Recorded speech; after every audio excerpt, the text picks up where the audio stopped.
Jadi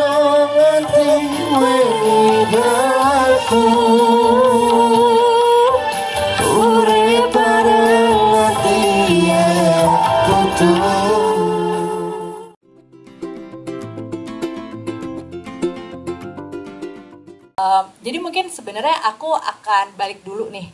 Aku tarik mundur ke fondasinya kita di Visinema karena Beyond Studio adalah part dari Visinema Group.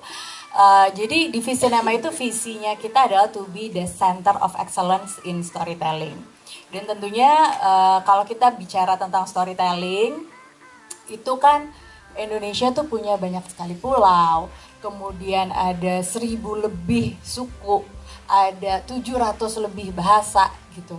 Jadi cerita tuh adalah sesuatu yang sumber daya yang tidak akan pernah habis di Indonesia. Makanya kemudian Beyond Studios hadir untuk juga mampu melihat dan menangkap kedekatan cerita masyarakat di Indonesia untuk ke layar yang lebih besar dan layar nasional gitu. Nah, kenapa sih kok kemudian tertarik untuk film Ambyar Makbyar ini? Karena waktu itu kita ketemu ya Mas Dedi. Terus Mas Dedi bercerita bahwa ada Mas Dedi lagi work untuk satu proyek Campur Sari. Dan menurutku proyek Campur Sari ini sangat menarik. Kenapa? Karena kalau kita bicara cerita itu kan harusnya bisa dalam berbagai ragam format, termasuk lagu. Lagu Campur Sari itu adalah budaya yang Indonesia banget gitu. Setuju. Nah, kalau misalnya mungkin kalau di Jakarta gitu ya, orang ngedengerin atau misalnya menikmati musik Campur Sari dari ruang-ruang kecil, mungkin kalau di karaoke padahal kita juga nyanyi ya kan lagu-lagu Campur Sari gitu. Nah, project ini juga bisa membuat Campur Sari untuk bisa didengarkan oleh masyarakat yang jauh lebih luas di Indonesia gitu. Ada di ruang-ruang, sekarang ada di ruang-ruang bioskop gitu kita maunya, dan ini jadi lebih terbuka. Tapi tentunya kalau kita ngomongin storytelling lagi nih, balik ke storytelling tuh perlu juga punya archetype gitu, dimana dia harus berakar sama archetype, dimana walaupun mengangkat dari sebuah budaya, tapi juga harus punya universal truth yang bisa dinikmati oleh semuanya gitu. Nah, waktu pas denger ceritanya Campur Sari adalah tentang memperjuangkan cinta dan cita, which is ini sebenarnya relevan oleh kehidupan masyarakat, kehidupan kita, kehidupan hari ini gitu. Jadi itu yang menyebabkan kayak wah ini menarik banget gitu. Satu sisi kita bisa memperluas musik Campur Sari untuk se-Indonesia, dinikmati se-Indonesia. Di sisi lain juga punya archetype story yang kuat banget untuk bisa ya namanya cinta, yang namanya mimpi itu emang harus diperjuangkan dengan keras kepala gitu. Jadi relevansinya yang juga kemudian menjadi menarik untuk Beyond dan UMJ bekerja sama dalam mewujudkan film Ambyar Makbyar.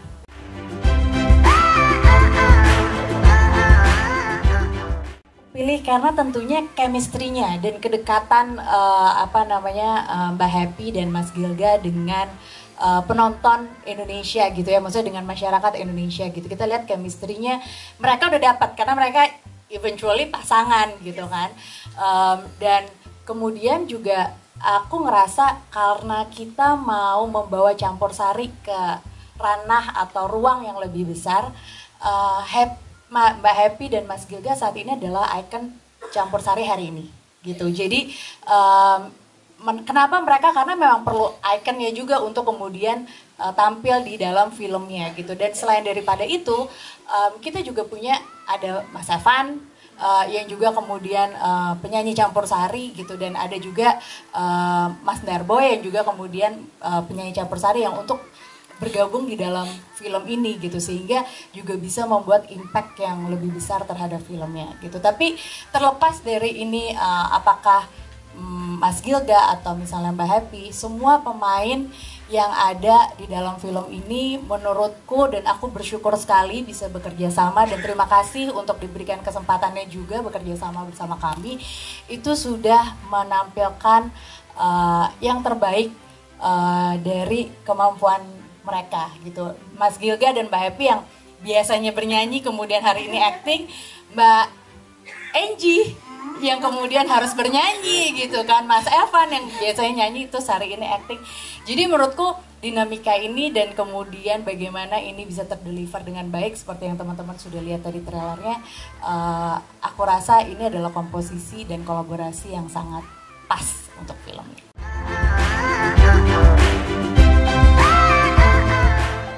Pertama-tama film ini adalah merupakan film debut pertama kami di film Indonesia, dan kami melihat bahwa dari cerita ini menceritakan sesuatu keunikan dan otentik dari film ini yang sangat berasa karena film ini berasal dari cerita dari masyarakat yang akan kami tampilkan juga ke masyarakat, dan insya Allah film ini membawa sesuatu gambaran yang beda lah di perfilman Indonesia, di mana dalam film ini kami menyampaikan ada drama, ada komedi, ada bernyanyi, ada berjoget.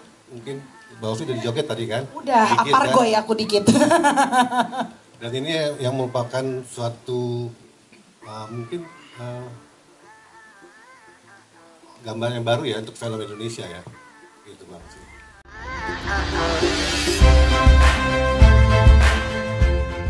Ya, jadi saya dilahirkan dari keluarga Jawa. Ayah saya itu walaupun dia pegawai negeri, dia seorang pemain gamelan. Jadi saya dari kecil itu dengar suara musik gamelan atau campur sari dan lain sebagainya itu udah akrab sekali gitu loh. Kemudian dari kecil diajarin nari dan lain sebagainya. Terus kemudian ketika udah besar itu mengemari musik gamelan hingga kemudian campur sari, hingga kemudian si Pak Didi Kempot. Sampai Pak Didi Kempot almarhum, dan muncullah penyanyi-penyanyi campur sari seperti Mbak Happy, Mas Gilga, terus Darboy dan lain sebagainya ya, yang saya sangat mengemari.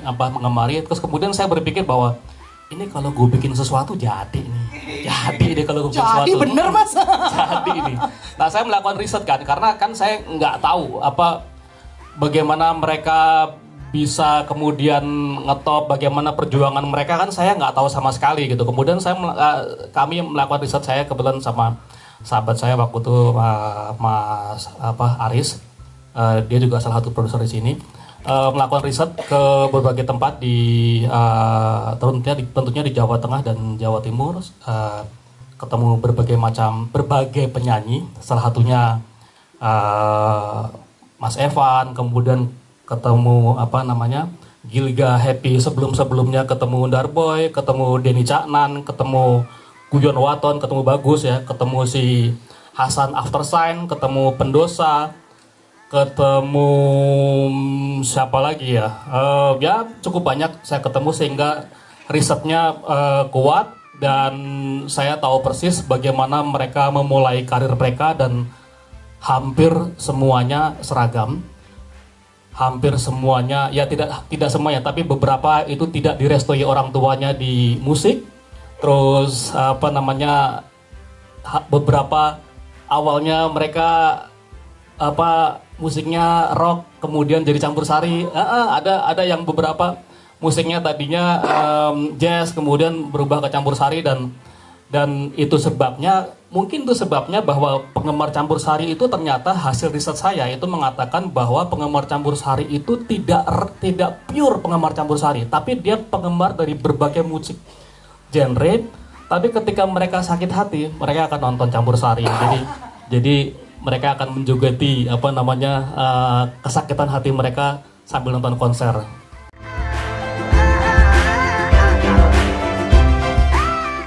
Ya, ketika pada akhirnya yang bermain adalah sebenarnya harapan saya ya, yaitu Mas Gilga sama Mbak Happy, kemudian Mas Evan sama Mbak Enji.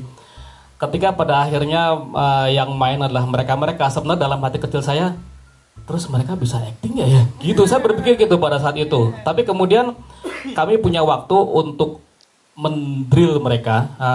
Waktu itu kami pemusatan latihan di Madiun, sekitar ya seminggu lebih dikit lah. Itu untuk acting coach yang waktu itu diajarkan sama Mas Ibnu, dan rupanya bakat mereka emang luar biasa sih ya.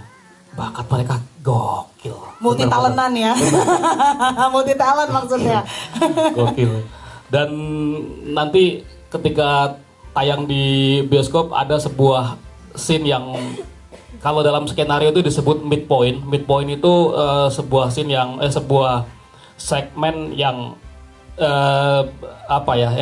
cukup berat lah kalau pengadeganannya, dan itu dimainkan dengan sangat fantastis sama mereka. Dan kalau teman-teman nonton tuh ini orang kayaknya nggak mungkin baru belajar acting kemarin bisa acting sebagus ini, bener.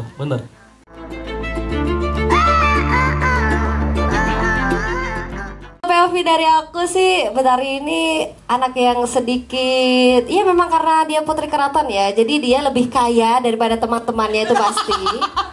Ya, Mau deh temenan sama Putri Betari. Sinun gitu, tapi dia salah circle. Dia bertemannya sama si anak tukang sapu, gitu loh. Tapi ganteng.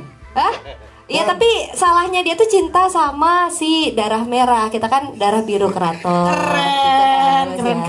Dan di situ tuh Betari tuh merelakan si apa yang sedang dibawa kayak putri keraton, merelakan mimpinya, merelakan hidupnya hanya demi satu orang anak tukang sapu. Jeru. Dan di situ tuh Betari tuh kayak struggle banget pengen ngewujudin mimpi pasangannya, di mana Betari tahu kalau Betari itu tidak disetujui oleh orang tuanya, oleh keluarga keraton gitu, karena sudah menyalahi aturan begitu.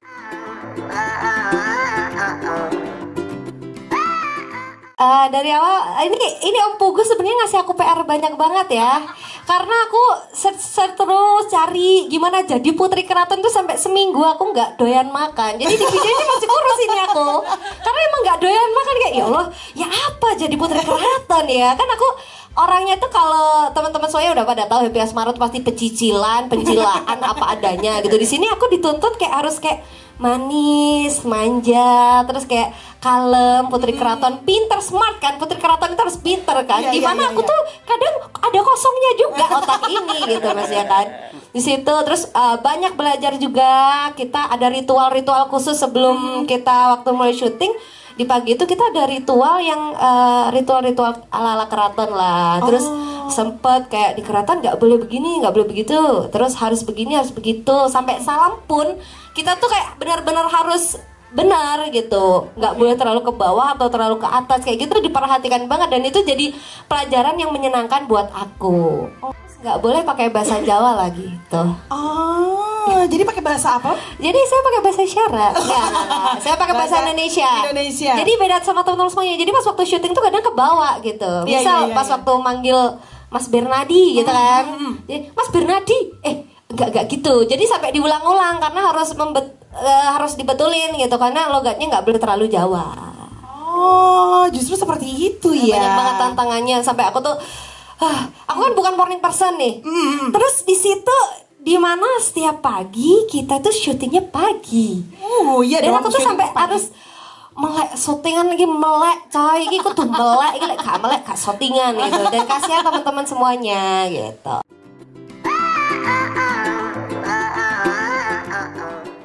Jeru itu orangnya sabar, nggak pernah marah. Di film ini kalau nggak salah Jeru itu marah cuman satu kali kalau nggak salah di sepanjang film ya, Om Buku ya. Di sepanjang film itu Jeru itu marah cuma satu kali. Ya sama lah kayak aku nggak pernah marah juga, orangnya penyabar. Oh gitu. Pokoknya Pak Jokowi ya aku punya. Jangan. Maksudnya ya. Mbak Happy langsung. Nggak, tapi Jeru memang orangnya itu penyabar banget, dia kalem banget, dia nggak pernah marah sama seluruh temennya. Ketika ada masalah dia selalu berusaha menjelaskan, termasuk ke Rick pun, walaupun Rick pakai nada tinggi, cetar, Jerunya tetap kalem, santai gitu. Seumpama si Betari susah diajak ketemu gitu, si Jeru juga tetap kalem, nyariin gitu. Jadi nggak pernah yang marah-marah gitu, nggak pernah. Emang pria baik-baik dia. Keren. Nggak merokok kok dia. Yang merokok Rick memang seperti itu. Kemarin sudah tak bilangin nggak boleh merokok dia. Maaf.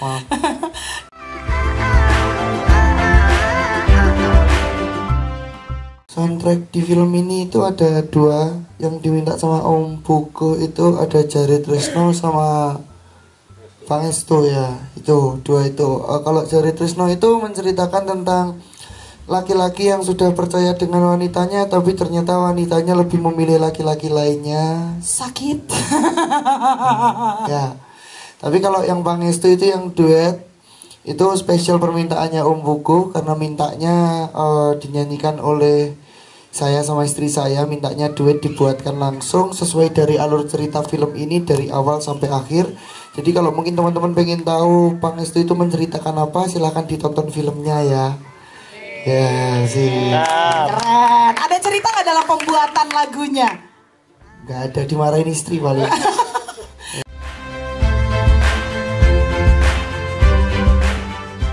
Jadi aku di sini tuh sebagai Aruna. Aruna ini tuh backing vokal sekaligus manajernya Konco Seneng band yang ada di film Ambiar Makbiar ini.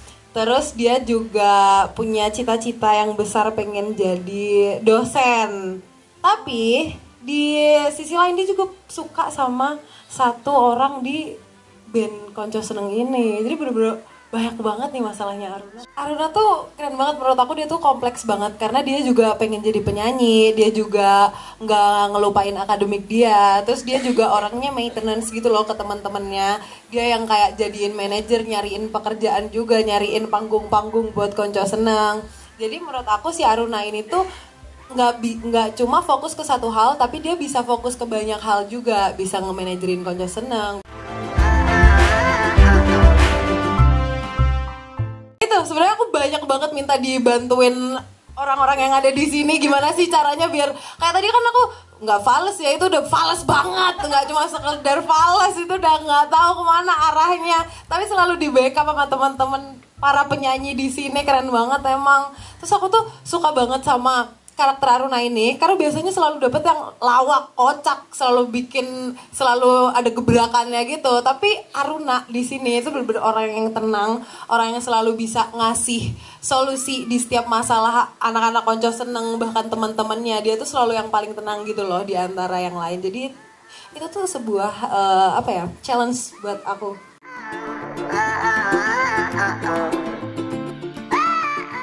Tantangan ya, sebenarnya karakter Rick sendiri itu emang beda banget sama karakter hariannya Evan. Mungkin sama kasusnya kayak Dek Aruna. Dek Aruna, aduh Dek Aruna nggak tuh? Jangan Dek ya, jangan ya Dek ya. Kalau hari-hari biasa itu Evan kan lebih kayak ke pendiam, terus kalau bahasa Jawanya itu introvert. Oh iya, bahasa apa? Terus pemalu, kadang juga malu-maluin. Nah, kok ditebak sih siapa yang nebak tadi? Oke, tapi di sini Evan harus berperan sebagai Rick yang agak sangar lah di sini. Kalau Evan bilang itu Rick itu sangar, mungkin agak temperamen, tapi bukan di perbuatan ya, tapi lebih ke sikapnya dia yang pokoknya nanti lucu lah. Lucunya itu lebih ke wes gede kok gampang mutungan, kurang lebihnya gitu. Subtitle-nya di bawah ya teman-teman ya, subtitle berjalan ya. Itu salah satu tantangan yang buat Rick, buat Evan kayaknya wah ini keren nih kalau dicoba, peran ini kayaknya keren nih. Walaupun pertama dapet tuh kaget, tapi begitu tak renungin, coba tak belajar gitu, wah ini kayaknya keren buat dicoba memerankan Rick gitu. Dan bersyukurnya juga di awal-awal kita memang sangat terbantu dengan banyak sekali latihan, teman-teman cast yang lain juga sangat mensupport, membantu untuk kita bisa dapat banget dengan peran yang dibawakan masing-masing. Seperti itu, coach juga, Pak Sutradara juga luar biasa. Tepuk tangan dong buat semuanya. Ini sangat-sangat membantu Evan.